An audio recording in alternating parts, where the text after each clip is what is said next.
নমস্কাৰ বন্ধু বান্ধৱীসকল মই ডাক্তৰ ৰঞ্জন প্ৰতিম দাস মোৰ ইউটিউব চেনেল আৰোগ্য কাম লিভ লাইফলৈ আপোনালোকক পুনৰ স্বাগতম জনাইছোঁ এটা নতুন ভিডিঅ'ত আমি কথা পাতি আছিলোঁ মহিলাসকলৰ ৰিপ্ৰডাক্টিভ সিস্টেমৰ ওপৰত আগৰ ভিডিঅ'ত আমি কথা পাতিলোঁ যে ৰিপ্ৰডাক্টিভ সিস্টেম কি কেনেকুৱা কি অংগৰে গঠিত তাৰ পিছত আমি কথা পাতিলোঁ মেনষ্ট্ৰুৱেল সাইকেলৰ ওপৰত তো আজি আমি কথা পাতিম এই ইৰেগুলাৰ মেনষ্ট্ৰুৱেশ্যন কেনেকৈ ইয়াৰ পৰা আমাৰ মহিলাসকল হাত সাৰি থাকিব পাৰে নেচাৰেলি ঘৰতে বহি কি হেবিট কি খাদ্য তালিকা ফলো কৰি কেনেকুৱা ধৰণৰ যোগা কেনেকুৱা ধৰণৰ হাৰ্বছ গ্ৰহণ কৰি তেওঁলোকে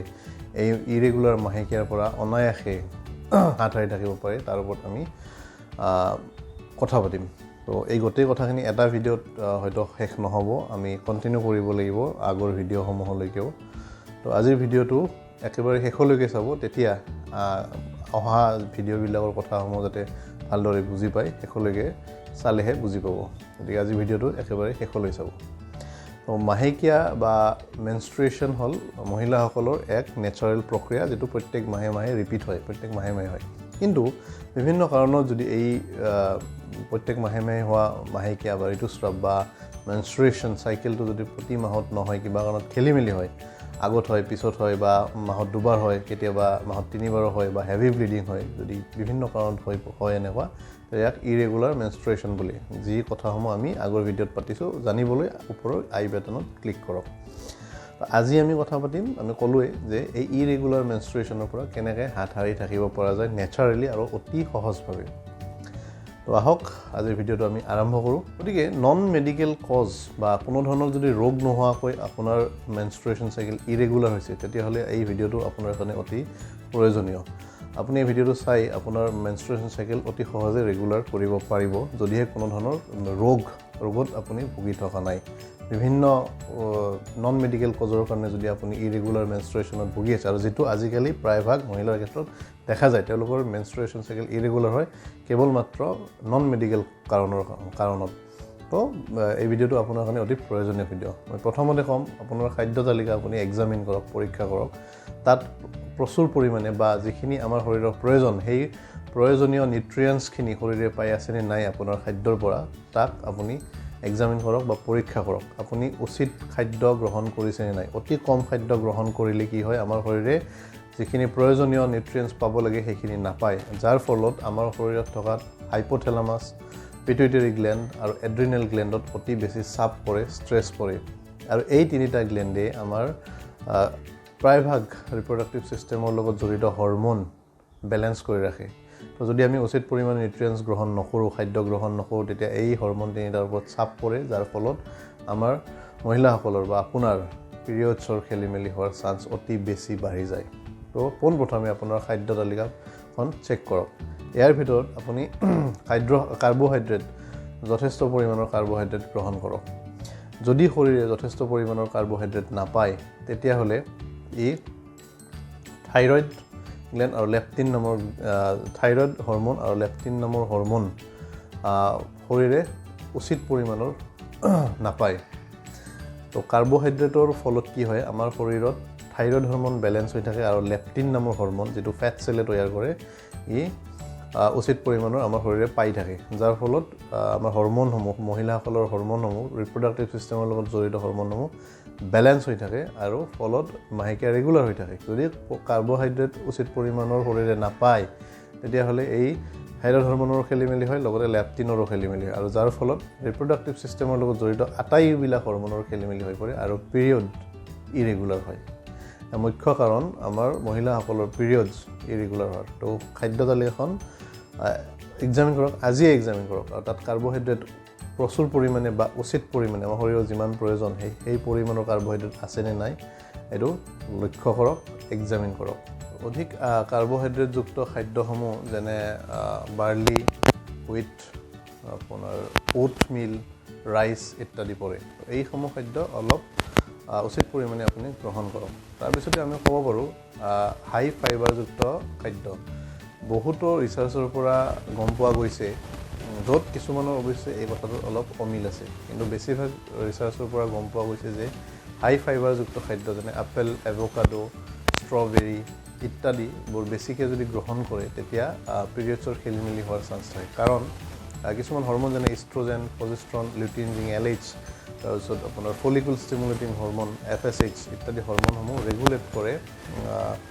তেজৰ পৰিমাণ। ইয়াত পৰিমাণটো তেজত কমাই দিয়ে যদি আমি হাই ফাইবাৰযুক্ত খাদ্য গ্ৰহণ কৰোঁ। অতি বেছি যদি হাই ফাইবাৰযুক্ত খাদ্য গ্ৰহণ কৰোঁ তেতিয়া এই ইষ্ট্ৰজেন, প্ৰজেষ্ট্ৰন, লুটিন বা FSH হৰমন তেজত কমি যায় আৰু এই হৰমনসমূহে অভুলেশ্যনত এফেক্ট কৰে। যিহেতু অভুলেশ্যন গোটেই প্ৰক্ৰিয়াটো এই হৰমনসমূহৰ ওপৰত নিৰ্ভৰ কৰি চলি থাকে, যদি তেজত এই হৰমনৰ পৰিমাণ কমি যায় তেতিয়াও পিৰিয়ডছ লেট হোৱাৰ চান্স বহু পৰিমাণে বাঢ়ি যায়। হাই ফাইবাৰযুক্ত খাদ্য যেনে এপল ক'ব পাৰে, ষ্ট্ৰবেৰী ক'ব পাৰে, আমি ক'লোৱে এইসমূহ খাদ্য অলপ কম পৰিমাণে গ্ৰহণ কৰক। কিন্তু এই বিষয়টোত কিছুমান গৱেষকৰ অলপ মতবিৰোধ আছে। তথাপিও হাই ফাইবাৰযুক্ত খাদ্য কমকৈ গ্ৰহণ কৰক যদি আপুনি আপোনাৰ পিৰিয়ডছ ৰেগুলাৰ কৰি ৰাখিব বিচাৰিছে। কাৰ্বহাইড্ৰেটযুক্ত খাদ্য অধিক পৰিমাণে গ্ৰহণ কৰক। আজিকালি দেখা যায় বিভিন্ন কাৰণত মহিলাসকলে চৰ্বিজাতীয় খাদ্য একেবাৰেই গ্ৰহণ নকৰে, ফেটজাতীয় খাদ্য একেবাৰেই গ্ৰহণ নকৰে শৰীৰৰ মেদ বাঢ়িব বুলি। কিন্তু আমাৰ শৰীৰৰ যিখিনি পৰিমাণৰ ফেট প্ৰয়োজন দৰকাৰ সেই পৰিমাণৰ ফেট গ্ৰহণ কৰাটো অতিকৈ প্ৰয়োজনীয়। ফেটজাতীয় খাদ্যই, চৰ্বিজাতীয় খাদ্যই বিভিন্ন ধৰণৰ হৰমনসমূহ ৰেগুলেট কৰি ৰাখে, অভুলেশ্যনক ৰেগুলেট কৰি ৰাখে, যাৰ ফলত আপোনাৰ পিৰিয়ড ৰেগুলাৰ হৈ থাকে এই চৰ্বিজাতীয় খাদ্যৰ ফলত। মই কোৱা নাই যে বহুত বেছি চৰ্বিজাতীয় খাদ্য গ্ৰহণ কৰক, কিন্তু যিখিনি পৰিমাণৰ চৰ্বি প্ৰয়োজন, এটা নিম্নমানৰ চৰ্বিৰ আমাৰ শৰীৰৰ প্ৰয়োজন, সেই নিম্নমানৰ চৰ্বিখিনি সদায় গ্ৰহণ কৰাৰ এটা অভ্যাস গঢ়ি তোলক। যেনে চালমন মাছৰ ফেটছৰ কথা ক'ব পাৰে আপুনি, ফ্লেক্স চিডৰ কথা ক'ব পাৰে, ভেজিটেবল অইল, ৱালনাট ইত্যাদি খাদ্যসমূহত প্ৰয়োজনীয় ফেট থাকে আৰু এই খাদ্যসমূহ গ্ৰহণ কৰাৰ এক হেবিট গঢ়ি তোলক যদি আপুনি আপোনাৰ পিৰিয়ড নেচাৰেলি কোনো ছাইড ইফেক্ট নোহোৱাকৈ ৰেগুলাৰ কৰিব বিচাৰিছে। ইয়াৰ পিছত আমি ক'ব পাৰোঁ ফলেটৰ কথা, ফলেট বা ফলিক এচিড। ফলেট বা ফলিক এচিড যদি আমাৰ খাদ্য তালিকাত নাথাকে তেতিয়াও আমাৰ মহিলাসকলৰ পিৰিয়ডছ বা মেনষ্ট্ৰুৱেল চাইকেল খেলিমেলি হোৱা দেখা যায়। ফলেট বা ফলিক এচিড জাতীয় খাদ্য গ্ৰহণ কৰিলে বয়সৰ যি ছেকেণ্ড ষ্টেজ থাকে মেনষ্ট্ৰুৱেল চাইকেলৰ, ছেকেণ্ড ষ্টেজত যিটো প্ৰজেষ্ট্ৰনৰ যিটো লেভেল সেইটো বহুত মহিলাৰ ক্ষেত্ৰত খেলিমেলি হোৱা দেখা যায়। কিন্তু যিসকল মহিলাই ফলেট বা ফলিক এচিড নিয়মিতভাৱে গ্ৰহণ কৰে তেওঁলোকৰ এই হৰমনৰ যিটো ইমবেলেঞ্চ প্ৰজেষ্ট্ৰন হৰমনৰ সেইটো বন্ধ হয় আৰু যাৰ ফলত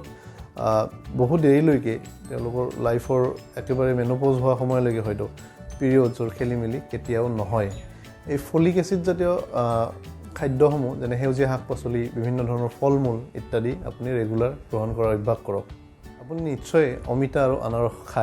নিশ্চয় খাই আপুনি ভাল পায় অমিতা আৰু আনাৰস। যদি অমিতা আৰু আনাৰস আপুনি খাই ভাল নাপায় তেতিয়াহ'লে ভাল পোৱাৰ অভ্যাস গঢ়ি তোলক, অমিতা আৰু আনাৰস খোৱাৰ অভ্যাস গঢ়ি তোলক। কাৰণ এই অমিতা আৰু আনাৰসেও আপোনাৰ মাহেকীয়া, আপোনাৰ মেনষ্ট্ৰুৱেল চাইকেল ৰেগুলেট কৰাত সহায় কৰে। যাতে ৰেগুলাৰভাৱে নিয়মিতভাৱে মাহেকীয়া হৈ থাকে, এই অমিতা আৰু আনাৰসেও তাত এক গুৰুত্বপূৰ্ণ ভূমিকা গ্ৰহণ কৰে। অমিতাত থকা কেৰটিন নামৰ পদাৰ্থবিধে আপোনাৰ তেজত ইষ্ট্ৰজেন হৰমনৰ পৰিমাণ ৰেগুলেট কৰি ৰাখে, লগতে ইউটেৰাছটো কণ্ট্ৰেক্ট কৰে সময়ে সময়ে, যাৰ ফলত আপোনাৰ পিৰিয়ডছ ৰেগুলাৰ হৈ থাকে, মাহেকীয়া ঋতুস্ৰাৱ বা মেনষ্ট্ৰুৱেল চাইকেল এইটো ৰেগুলাৰ হৈ থাকে, নিয়মিতভাৱে হৈ থাকে এই অমিতাত থকা কেৰটিনৰ ফলত। আৰু আনাৰসত থকা এনজাইম ব্ৰমেলিন, এই ব্ৰমেলিনেও আপোনাৰ শৰীৰৰ তেজ চলাচল নিয়মীয়া কৰি ৰাখে। আপোনাৰ শৰীৰৰ তেজৰ শ্বেত ৰক্তকণা WBC আৰু ৰেড ব্লাড কৰ্পাছকুল বা ৰক্তকণা যাক কওঁ আমি, সেয়াও এই ব্ৰমেলিনে ৰেগুলেট কৰি ৰাখে, যাৰ ফলত আপোনাৰ মাহেকীয়া ৰেগুলাৰ হৈ থাকে, সময়মতে হৈ থাকে। তো এই যিখিনি খাদ্যৰ কথা ক'লোঁ আমি, কাৰ্বহাইড্ৰেটৰ কথা কওঁ, আপুনি ল' ফাইবাৰ জাতীয় খাদ্য, ফেট, উচিত পৰিমাণৰ ফেট, আনাৰস, অমিতা বা ফলিক এচিড, এই আটাইখিনি খাদ্য আপোনাৰ খাদ্য তালিকাত আজিয়ে যোগ কৰক। আপোনাৰ খাদ্য তালিকাখন এক্সামিন কৰি এইখিনি খাদ্য যদি নাই তেতিয়াহ'লে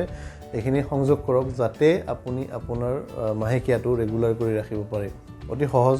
কোনো ধৰণৰ মেডিচিনৰ প্ৰয়োজন নাই, কোনো ধৰণৰ হেক্টিক ব্লাড টেষ্টৰ প্ৰয়োজন নাই। খালি এই